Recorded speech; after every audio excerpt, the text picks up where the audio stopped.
I had heard of Pheroze as a law student. His writing is in the East Africa Law Journal at the Parklands campus where I studied. We didn't meet when he had stopped teaching by the time I joined university, but his writing was behind, very sharp, particularly his article with Rembe, which is a review of a book, the East Africa Administrative Law in East Africa. It is a must read. I first met Pheroze in earnest when I joined the Law Society. I worked at the Law Society as Deputy Secretary, then as Secretary for a cumulative 11 years. And I interacted very, very closely with Pheroze during the entire period, starting with when I joined. The society was in the heart of bringing accountability for the Golden Bag scandal, and Pheroze was lead counsel for the society trying to deal with that, and I worked very closely with him on that. Later on, in the following year, 1996, a mega suit landed in our doors. A disgruntled member filed a suit trying to stop the society from engaging, to restrict the society to things that are germane to the practice of law. That suit got us really, really, really worried. We felt that that was a way, finally, for the political establishment to shut the society and stop subscriptions from coming on. And the suit remained with us for the next 5 years. Pheroze was lead counsel with GBM Kariuki. I worked very, very closely with Pheroze defending that suit. And finally, we got, and it was his sagacity in court where it was felt that the political establishment needed to be seen to have won something from that suit while not winning anything really. That is what ultimately, that is how the suit was settled. And what they got was, they lost the suit with no orders to costs. That is how Pheroze that is the argument that Pheroze presented before court.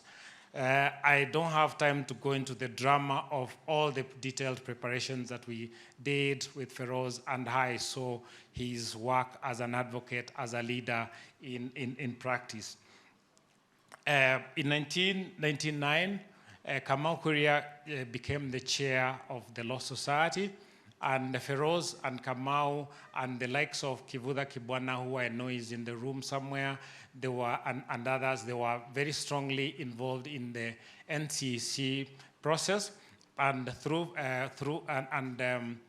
Kamau Kuria brought that relationship into the Law Society. So I was involved in managing the back end of that relationship.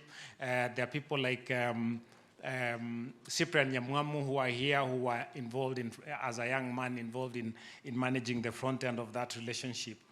And then in the year, that same year, 1999, Chief Justice Chesoni died.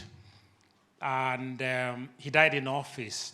And the Council of the Law Society coincidentally had a courtesy call on the head of the public service, Richard Leakey.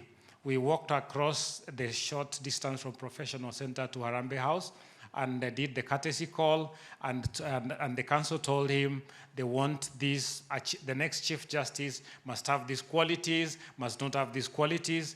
Leakey was a practical man. He said, instead of describing those qualities, give me names. Give me the name of the person that you want to be that Chief Justice. We retreated back to our office and had a long meeting defining criteria, but also trying to identify individuals. Wisely, the council decided that they would compile two lists. A list of who to appoint. The sole member of the list of who to appoint was Pheroze Norwojee. That was the proposal by the Council of the Law Society in 1999. There was a longer list of who not to appoint. It was very long. It constituted a very large number of the senior judges that were in court at that time. A lot of, they have all retired, so we can safely talk about it. So President Moi was in the next room when we went to see Leakey. Leakey said, I will not guarantee that your choice will be honored, I'll guarantee that there will be consideration of your views. So I hand-delivered the letter to Liki's office, and we felt very nice. The Commonwealth was having a conference in Malaysia. I boarded the plane. We went to Malaysia, where I met this long list of judges attending the same conference. While we were in Malaysia, news came through that a new Chief Justice had been appointed in Kenya from neither list. So that is how Pheroze Norwojee missed out appointment as Chief Justice of Kenya. But Pheroze Norwojee, we know that he was a choice later of the Right Honorable Raila Odinga as Chief Justice when the new constitution came into force. There was only one problem. By then, Pheroze Norwojee was of age for appointment of Chief Justice. All this to make this point, that Pheroze has had the highest consideration of his professional colleagues all his life. They've thought well about him. To have always thought that he was deserving of serving in the highest offices in the land. As Secretary of the Law Society, I oversaw the establishment of what we call of annual awards. We would do those at the annual dinner and dance. They were very fancy things. I think they are still going on. So we started an award process for, we established a role of honor. Patrick Hiege is somewhere in the room, I know. A young Patrick, oh yes, Justice Patrick Hiege, very, very instrumental in that process, writing up the things that went into that role of honor.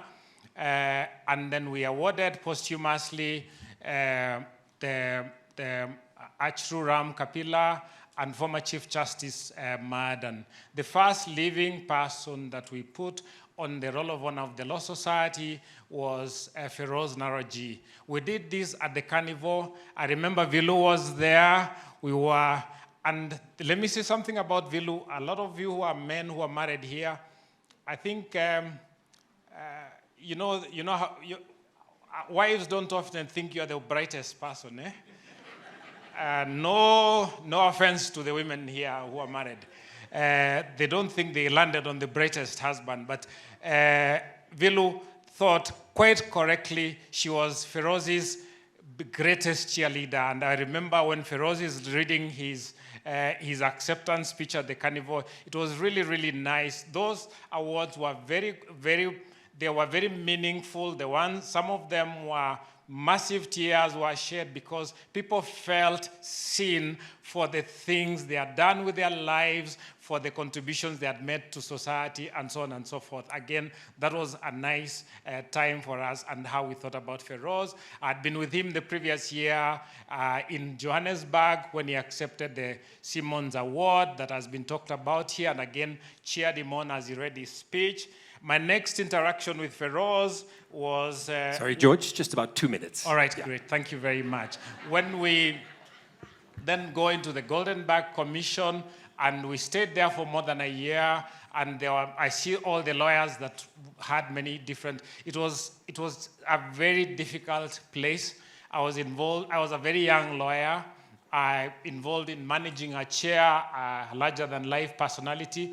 The one person I constantly went to for advice on how to manage my role was Pheroze Norwojee. He was reasonable, he was grounded, he was fair, he was balanced. And then the last things I want to say is around my latest relationship with Pheroze. It seems we always try to find each other, to find something to do together. And the latest things we did together was talking about the issues that are confronting the country right now. I spent a lot of time with Cyprian Nyamwamu, who must be in the room somewhere. We spent a lot of time in his home talking about those things. And